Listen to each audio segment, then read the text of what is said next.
Okay, so let's talk about your life as an investor here in Neal. So we've gone through this a couple times, but I want to almost like kind of just throw some questions your way just to see how it worked out for you, your timing, what would be different today than it was back then, right? So like you've been doing this for what, 7 years now, real estate investing, 7 or 8? Yeah, I mean, well, technically I bought my first house when I was 19, and I'm 31 now, so 12 years. Okay. Hey everyone, thanks for tuning into the Canadian Private Lenders Podcast, a show covering the private lending industry, the mortgage broker space, and the Canadian economy. Your hosts are Neal Andrino and Ryan McNeil. Enjoy. All right, everybody, welcome back. It's episode 143 of the Canadian Private Lenders Podcast with your hosts, Ryan and Neal. Neal, I'm going to hit you with something that might blow your mind right now. Okay. A little surprise. Okay. 143 doesn't mean anything to you, eh? Nothing comes to mind? I mean, one thing, but it's a property. Okay, I don't know if you realize this. We've officially passed the total number of episodes from Master Keys podcast. I had a feeling as soon as you started saying this, I was like, no shit. You thought that's what it was? Yeah. Well, as soon as you started saying that. Is that how many we did? Yeah, 142, I think. Holy I looked it up the other day. Shit. Isn't that crazy? You're like almost 300 episodes into your podcasting career now. Jesus. It's just, it's crazy. So that's why I picked this topic today, because I thought it would be, I thought it'd be relevant. We should have had Chandler on, but cool. Yeah, I'd like to rub it in a little bit to suck on that, Chandler. No, we love Chandler. I was actually talking to him a couple weeks ago. We got to get him back on to the pod. Yeah. Everybody loves when Chandler's on, so we're going to get him 100%. back on soon. But hard to believe, eh? It is like crazy. we've been doing this for a while. The whole thing. Even the other day when we went golfing, and this is 3 years for this business. I know. It's going fast. It's insane, absolutely insane. But so let's kind of, I want to kind of pick your brain and go back to real estate investing here, where you kind of started your podcasting days on, and kind of what you learned through, your podcast era as well, but also through real estate investing in general. So anything you want to add off the hop right there? Any thoughts? Did I blow your mind or what? You kind of did, yeah. And it's like that's becoming a bit of a memory now. But it's kind of cool. I'm like, holy shit, I've done 300 episodes. I love doing this. It's super fun. So it's cool. I'm good catch. Yeah, right on. Okay, so let's talk about your life as an investor here in Neal. So we've gone through this a couple times, but I want to almost like kind of just throw some questions your way just to see how it worked out for you, your timing, what would be different today than it was back then, right? So like you've been doing this for what, 7 years now, real estate investing, 7 or 8? Yeah, I mean, well, technically I bought my first house when I was 19, and I'm 31 now, so 12 years. Okay. Yeah. Even further back than I I got thought. 11 years. Well, I was more so thinking like with your bigger multi-units. That would have been back in what, 18 or 19? Exactly. You had those? Okay, yeah. Yeah. So yeah, but even longer. That's really cool. Yeah. Okay, so I'm just going to hammer you with some questions here. How about that? Okay. Yeah. What did you believe about investing, whether it was 5 or 10 years ago, that you don't believe today? That I don't believe. Not to say I haven't changed my views. I guess I've changed my views. I don't know if my belief in investing is different. Actually, it is. Okay. All right. So I'd say because this is a belief in my investing. So I think the biggest feeling that I've experienced is I'm a little bit, I'm almost disappointed in what I did, but I guess I had to do it to learn. Is my whole belief in investing before was like I was on a pure rampage to make money, and which is great, but it wasn't in a benefit to anybody else. And so now I'm realizing I don't feel great about that. And I think it also is what leads to a lot of the issues that we face in the marketplace today for everybody, just like I'll say the average citizen, and average defined by the fact of like have some investments, have a job, and own some assets themselves. The idea that if someone basically studies or understands a certain part of an investment marketplace better than another person, they can kind of go out there and basically cause inflation for everybody else to a point where they maybe can afford it just barely, but then they get an outsized return, kind of hurts my head now, and I have less of a desire to do it. And I guess the biggest change that I'm seeing is opportunities that in the past I would have been all over and slam dunk would have grabbed them, and they would have on paper made me a fortune. I just don't feel this motivation to do it. And I was really struggling at first with why, and I think that's what it's become now, is I don't feel really good about it. So that's probably my biggest change. I still believe heavily in real estate as an investment. At the end of the day, I think it makes up, let's say, between 40 to 50, 60% of the Canadian GDP, directly and indirectly. I know directly, I think it's like 17 or 20%.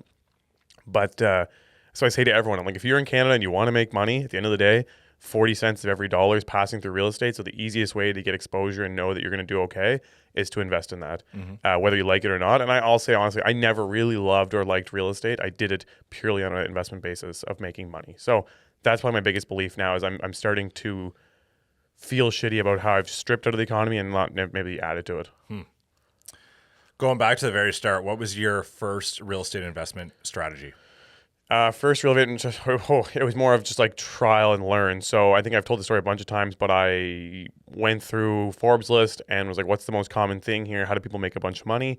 And basically there was tech startups and there was investing in real estate. I'm a safety guy, so investing in real estate was a much easier idea because there was physical assets involved, and I felt like it was something that was more readily available in the area that I was in. That's what I saw. Is it people investing in real estate in Canada? And so, yeah, that would have been my first attempt was to buy a rental property.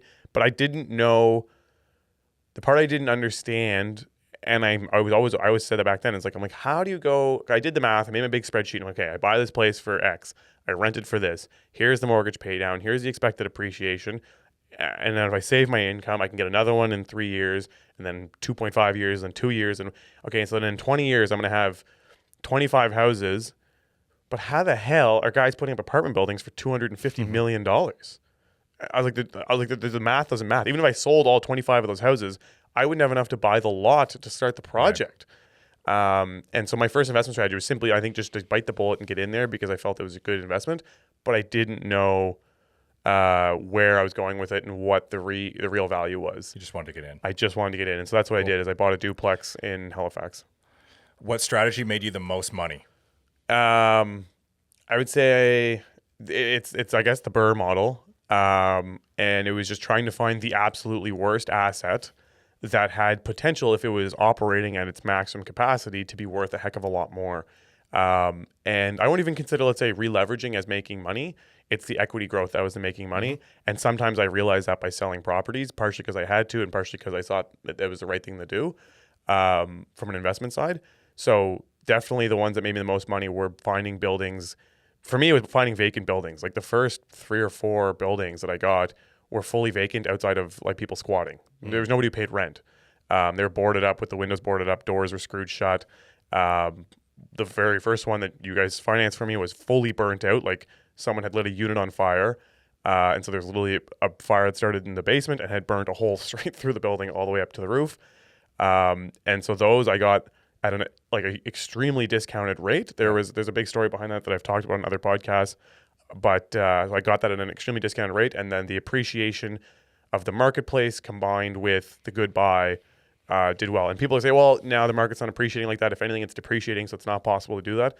I disagree. I think you just need to be really focused on buying good buys. Yeah, that's what I was just going to say there. Out of the 2 points you just made, it's still that strategy still holds. Yeah. That if you can do well on the buy, whether it's distressed or not, as long as your strategy's there to carry it through. Yeah. That's still an applicable strategy in today's market. 100%. Yeah. I see there's good investors that like make as much money. There's guys I see who are doing 20 projects all the time, going crazy, making, let's say, $100,000 a year. And then I see the guy who does maybe one project every 12 to 18 months and also makes $100,000 a year. But he's just very diligent and like, nope, no good, no good, no good, no good, no good, no good. Okay, there's one good one. So that would be, I would say, the biggest thing is just trying to find that biggest lift was important to me. And that's how it made me majority of the money. I'm trying to think what else. I mean, selling real estate was probably the biggest one, but that's not an investment strategy. No. What was the most stressful part of being a real estate investor to this date? In private lending, time is everything. The faster you move, the faster deals close. At Mortgage Automator, we build a platform that transforms how credit unions and enterprise lenders originate, service, and scale their business. No spreadsheets, no chaos. Just precision, automation, and control. From loan origination to servicing and investor management, every step is seamless so you can focus on what matters most. Growing your portfolio and customer base, not managing it. From AI to compliance and everything in between, Mortgage Automator is trusted by hundreds of private lenders across North America and is the highest rated platform on G2 and Capterra. Mortgage Automator, powering the future of private lending. Most stressful part. I think it's just you getting cash crunches. Like that's probably the most intense part. I never felt stressed about anything to do with the process, dealing with the previous people, the actual acquisition. That stuff's all kind of fun to me for the most part. It can be a little stressful when things aren't coming together in time, but when you run out of cash, you're illiquid. On paper, you're worth all sorts of money, but you just physically don't have any money in that moment, and there's no way to get it in short order. That's got to be the worst thing. Like, and I've been there, I don't know how many times, where I'm just like, there's a reason I have fake hair on my head. Like like I've been in that position where I'm like dry, completely out of money.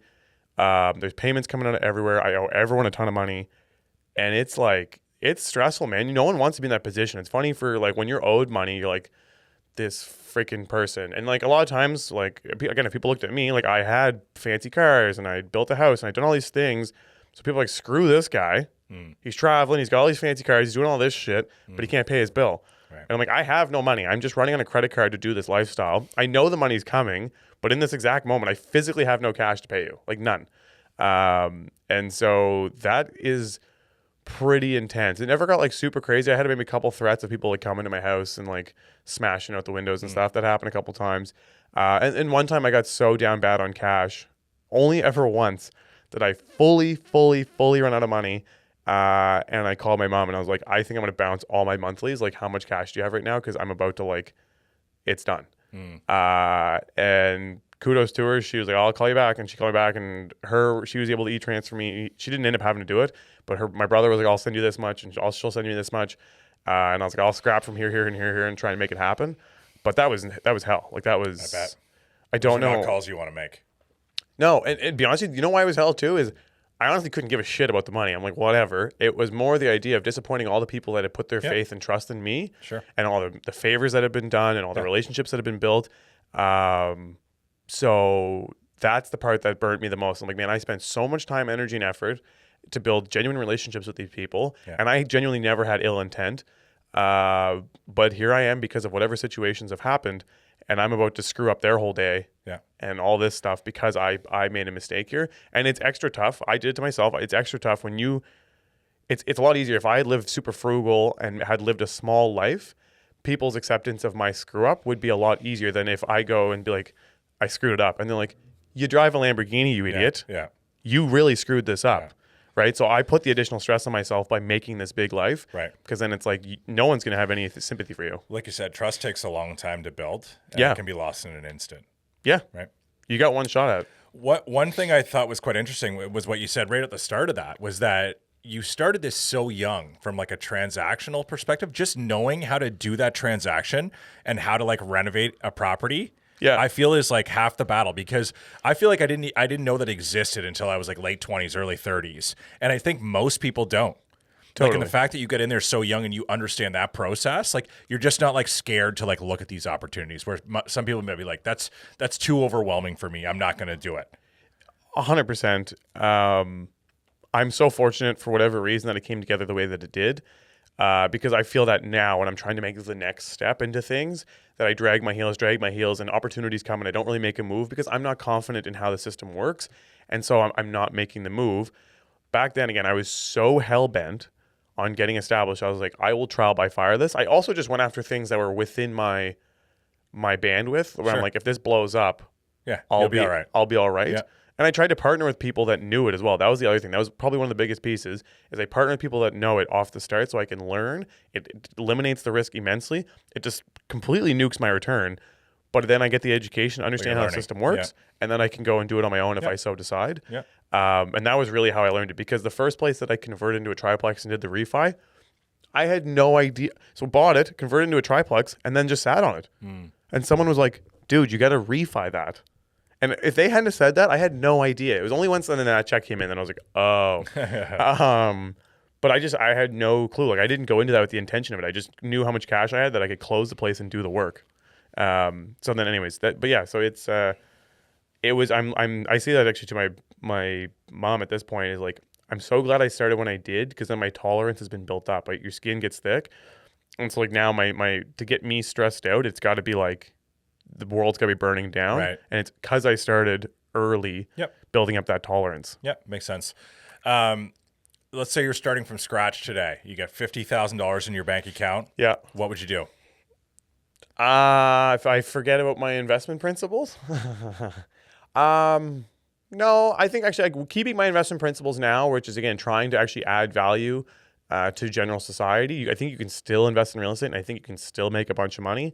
I think you just need to go to further out areas, and I think that was the case still when I did it. Again, I look at when I bought in neighborhoods that nobody wanted to be in. There was a reason those buildings were boarded up and there was nobody living in them. Like if it was a desirable area, they'd be operating. And so now that's just a little bit further. But I would probably, if I was going to do real estate, that would be my path. Is I would go out there and try and buy something that's outside the city. Either buy a lot and build a home, or buy a small home that's vacant and destroyed and clean it up, or find a small building, same thing that needs to be cleaned up. And with the intention of not going and buying something that's existing and moving people out, more with trying to re-add old product back to the marketplace. That feels good. Like you're actually adding housing to the market. But once you're in a place where you're taking old housing and trying to arbitrage it, that's a little less, I guess, satisfying to me at this point. Yeah. Interesting that where you focused your multi-unit buys, like you said, was more of maybe a rundown area with a bit of a stigma, but it was also within the core of the city. And we had a growing city coming behind us at that time and a need for rental units. And so location still played into it in terms of working in your favor. Very much so. At the end of the day, right? But whereas you may not have seen it that way initially. No. Location definitely still played in my favor. I think in general, as long as you pick like the cores, there's still cores outside of the core of Halifax that have growth opportunities. Totally. And that's what I'm saying. Like maybe like an Enfield, Elmsdale could be that kind of market now. You know, you hear Truro, you hear rumors of, CFL or soccer stadium coming in up by the airport now. Like that could completely change the landscape out there, right? On that corridor. 100%. Yeah. So I think that would probably still be the piece. And then there's all these other little businesses. And again, I'm sure there's like multiple podcasts that I've talked about the whole spiel, but like do other things. Like I talk to people, I'm like, flip friggin' furniture and Kijiji. There's huge money in that. Flip cars, flip whatever the hell you want. There's an opportunity there. And as long as you're adding a bit of value to it, I think to get started, that's not a terrible thing to do. Buy a piece on there, clean it up, paint it, whatever. Like just put it back on. Those are easy ways to do it. Now, I think if you're thinking about doing a business or starting something kind of creative, if I were to go back, I would be doing that for sure. Interesting. So, okay, let's pivot here. Let's talk a little bit how real estate investing has changed. You touched on a lot of these already, but back, let's say, just before COVID into kind of the end of COVID, it was very much like buy and hold or the BRRRR / fix and flip strategy, banking on price appreciation, cheap financing, easier refinances, 2% mortgage rates, right? Yep. Now it's completely changed. Now we're looking at higher rates, tougher qualification criteria, more regulation in the space, more sophisticated investors, and private capital also becoming more mainstream as well. Yep. So do you think an investor today could build the same portfolio that you built? Are you a private mortgage lender in Ontario looking for trusted legal support? Meet Grecky Carter Professional Corporation, a boutique real estate law firm in Midtown Toronto with deep expertise in private lending and mortgage enforcement. Grecky Carter closes hundreds of private mortgage deals every year, and when recovery becomes necessary, they handle both contested and uncontested enforcement with precision, from forbearance agreements to power of sale and cost recovery strategies. For lenders who demand clarity, efficiency, and results, Grecky Carter has you covered. Visit gclaw.ca to learn more and safeguard your private lending investments. I do, and I know that people are like, that comes from a place of ease and blah, blah, blah, blah. Again, it might not be in the exact same location that I have it, and then you can't say, well, that doesn't matter. That does. You can still just have a slightly bigger portfolio because the same deal applies to a guy in Ontario looks at me and says, well, I have 10 houses and they're worth more than Neal's entire portfolio. And so if the value there, if the like value to you and out there is building that equity and that growth and all that, he has the exact same thing as me and potentially is likely to have more equity growth in the future. On average, that's what is shown in that city. So you can do the same thing outside of the city, I think, here now. And I think there's deals in the city now. The biggest thing, I think I should have added this earlier, but what I learned is have patience. It's taken everything out of my soul over the last 2 years to not buy something because everyone's doing it still. But now I'm starting to see prices come down like I always thought they would. But it just cycles take a long time. Yep. And then also people are being more creative now. 2-3 years ago, ask for a vendor note. There's a 0% chance. Yeah, move on to the next one. Hell yeah. And the other thing is, no vendor note. The price is through the roof. Your cap rate's like 4%, and lending's only giving you 65%. So you're having to put like 35%, 40% down. It just doesn't make any sense. You're going to be cut off at the knees. Yep. Your buying power with 50 grand is 100 grand. Like you just can't. And you did a lot of VTBs with your initial buys, All of didn't it. you? Yeah. All VTBs. Every project had a VTB. So I'm getting into them for like 5 to 10% down. Some of them I got no money down. And that's coming back. So I think the opportunity is reestablishing itself. And I think with patience, as much as there is a lot of more difficult parts to it, I also think that there is still great opportunities that have come because of that. I like it. Let's tie it into private lending, Neal. So when you were building your portfolio, how often did private lending come up? Whether it was through buddies, other real estate investors, your broker, how often did this come up? So I had nobody in my ecosystem that was doing this. I knew nobody. And it came up immediately though, because I just thought, like, the first one I bought with TD, standard thing, like owner occupied CMHC deal, whatever. Did 10% down. And then as soon as I went to go buy a multi-unit, especially being vacant with a burnt out hole in the ground, basically I was getting no's everywhere I went. I was given a tip off by, I'll just say Craig Snow over at Remax Nova. He's given me a lot of guidance over the years and he knows his game. And he sent me to a broker who was Blake Wilson. And Blake was like, I can get that financed. He gave me the yes. He gave me the easy button almost. And he was the one that introduced me to the idea of what private lending was. I had no idea what that was at the time. Zero. And he coached me through the whole thing. Cool. We got the appraisal done, blah, blah, blah. Went to you, and you at that time put a term sheet on it after we met and you saw the property and everything. And that really changed my whole perspective on how the game worked. So at that point, then private lending was everything. It was the only way to operate. I had no choice to get into any of these properties. It was physically impossible unless I had private lending. And so then it just became mainstream. Once you're in the investor world, everyone's using it at all sizes. Let me stress, like, and then as I started meeting all these people, like the guys putting up $100 million buildings, they got like a private note against their $5 million personal house. Yeah. Like it's just part of the game. Yeah. Because you're moving and shaking, you're moving money around, and you have equity that you have to work with. And so then it just became very normal for people to talk about. And they're doing they're still doing personal. Like a lot of guys are still doing personal stuff in the background. Right. Did you ever bat an eye at the rates and fees when you first saw them? No. And I know it sounds crazy. And I remember I used to bounce a lot of it off my mom, and I remember saying to her, and she thought it was like ridiculous. And everyone, when I first started too, that's what I knew because I had been coached, or maybe coached, but I've seen, like, my exposure was my family, and their focus was always getting the best renewal rate. And always, like, if someone could beat it by 10 bips, they were going with that. And so the idea of, like, not being prime. Save $3 a month. Exactly. Not being prime was, like, insane. But I remember my whole thing was I just ran a spreadsheet, and it's like the cost of, like, okay, if I buy this place, I make whatever, 500 grand. Part of that, I have to spend 100 grand on interest to make this happen. Or I don't buy it. I don't make the 500 minus on, so I don't make the $400,000. So it's just a big picture. It's just another expense in the line item. So as long as I budgeted it, love it. It made total sense. Yeah. Very cool. Where else do we want to go here, Neal? Anything else you want to add? Well, let's talk about what still works in today's market. Like you alluded to it already, but what would you say some of the investing principles that have never changed regardless of what market cycle we're in? I've said to it a few times, like you said, I think the biggest thing is you need to make good, appropriate buys, and you need to budget worst case scenario because we're entering worst case scenario. And so vacancy is a real thing. Lower rents are a real thing. Mm-hmm.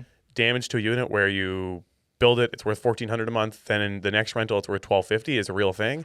So those always applied. And people forgot because for 4 to 5 years, it was just like this explosive train where you didn't renovate and it would go up $500 a month. Yep. And so those core pieces, if you want to be a long-standing operator in this and eliminate some of your stress, is buy on fundamentals and do your own fundamentals. That little sheet they send you over, and it's like income, rent, maybe laundry, expenses, taxes, insurance, and water or whatever it is.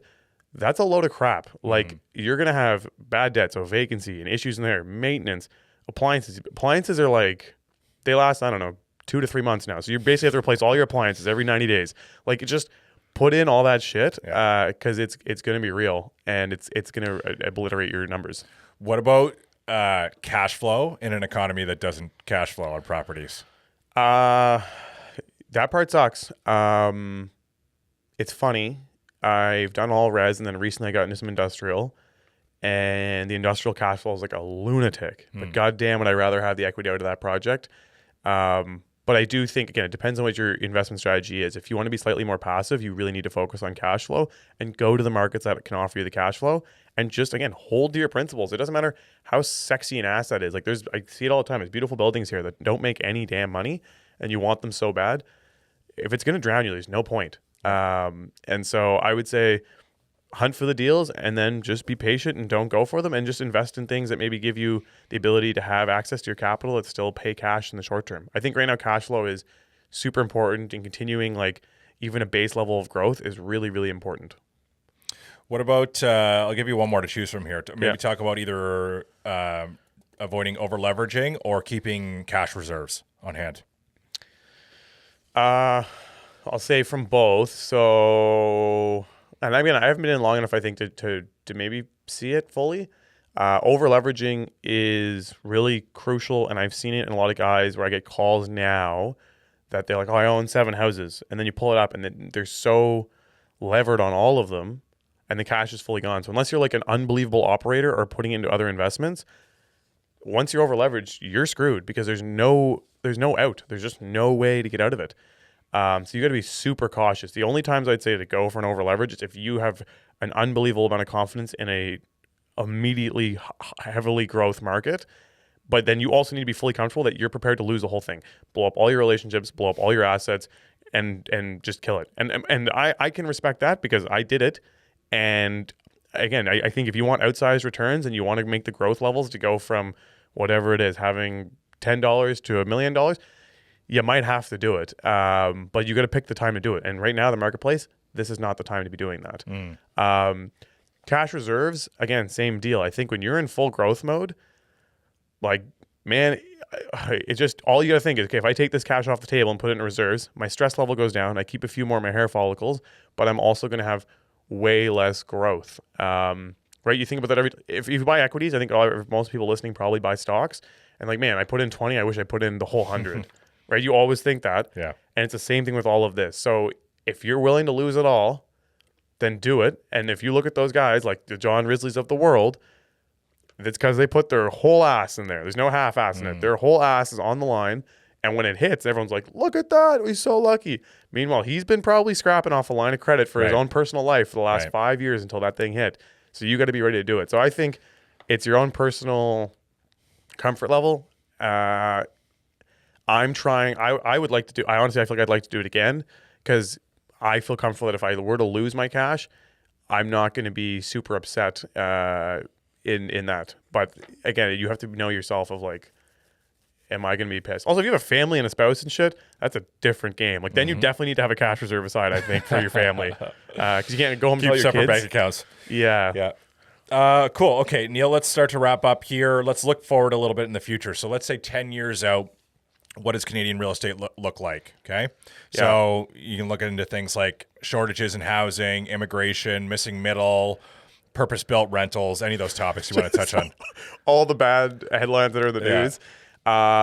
To me, housing in 10 years looks similar to what it was a few years ago, maybe a stronger marketplace on the growth side, a continued dependence for Canadian real estate. Again, just a ton more immigration. I think that's like just the general path that this entire country is on. I don't know if there's going to be anything like too mind-blowing. I go through the little thing in my head of are we going to continue to go to these smaller units? It's funny. I don't know if anyone's watched Ready Player One, but yeah, like I do think another crazy book. Did you read the book? No, I've heard it's way better. Oh, way better than the movie. I was so disappointed in the movie. Yeah, see, and I only watch movies. Crazy good so I read. should. Okay, I'm going to read that. I actually think we're going down that path with society a little bit, so I don't know how that impacts real estate. The other thing that's interesting, and I don't know how it's going to go through, but like if you look at with tech, so first of all, people where they live doesn't matter as much. You see it already now. Halifax downtown now has a billion apartments, tons of apartments. And the density of people living down there has gone up 500% in the last 10 years. Probably more, honestly, because there was nobody that lived downtown. I get home at 9:30 p.m., 10 p.m. It's not raining. There's nothing wrong. There isn't a soul on any of the streets. It's like a ghost town. We don't go out anymore because everyone's on their phones. Everyone's in their games. Everyone's in their content. I'm guilty as well. I get it. But the desire to be outdoors is much lower. And so then it's like, do I really even need to be downtown? And working in the offices, they're spread out all over the place now too. And there is a lot of people that still work from home, at least on some sort of temporary basis. And I think with where tech's going, with these headsets and all that, it'll be even easier to do that and more normalized. So then it goes to, do we really need these high intensity cores? I think they're almost there now where they're just like a luxury thing, right? All the beautiful luxury stuff's in the very tight downtown core. It's kind of a status symbol.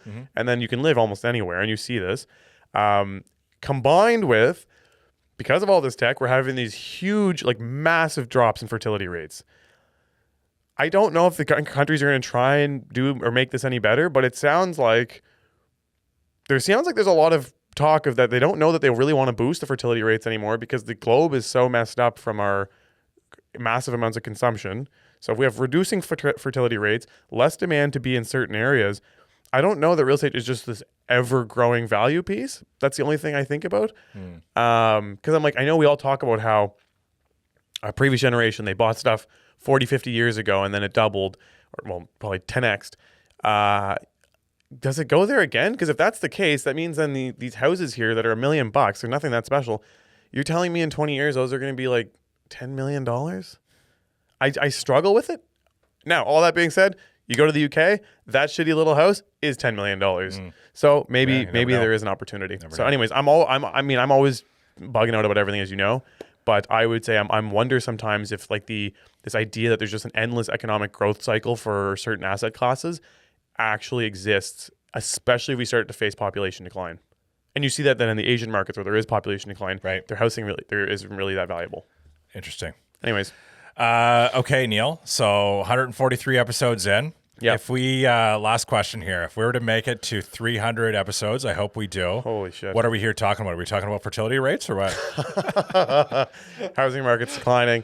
300 episodes, it's going to be another 3 years. Yeah, 3 years, 2.5, 3 years. 2.5, 3 years. We're going to be talking about how everyone predicted that Toronto is going to be on this huge growth curve, and they're not going to be. Okay. Everyone's saying 2030 it's going to the moon. I don't know. How many Stanley Cups have the Leafs won in the next 2.5 years? Negative 2.5. Yeah. They've taken them away from the 60s for too long. Yeah, they're peeling their bottom off where it's got their old wins. Yeah. Oh, nasty. Okay. Neal, that was a lot of fun. Congrats on 143. Thank you. You as well. Yeah, appreciate it. Thanks, everybody, for listening, and let's keep it going. Thanks, guys. Thanks for listening, guys. It's Neal, your co-host and co-founder at Keystone Mortgage Investment Corp. and Director of Investor Relations. I'm also a real estate agent, real estate investor, and business owner. And your co-host and co-founder of Keystone Mortgage Investment Corporation, Ryan McNeil. Keystone MIC is licensed under the Mortgage Regulations Act of Nova Scotia, license number 3000844, and through FCMB, license 89280. Keep in mind, the views of this podcast are for informational purposes only and are not financial advice.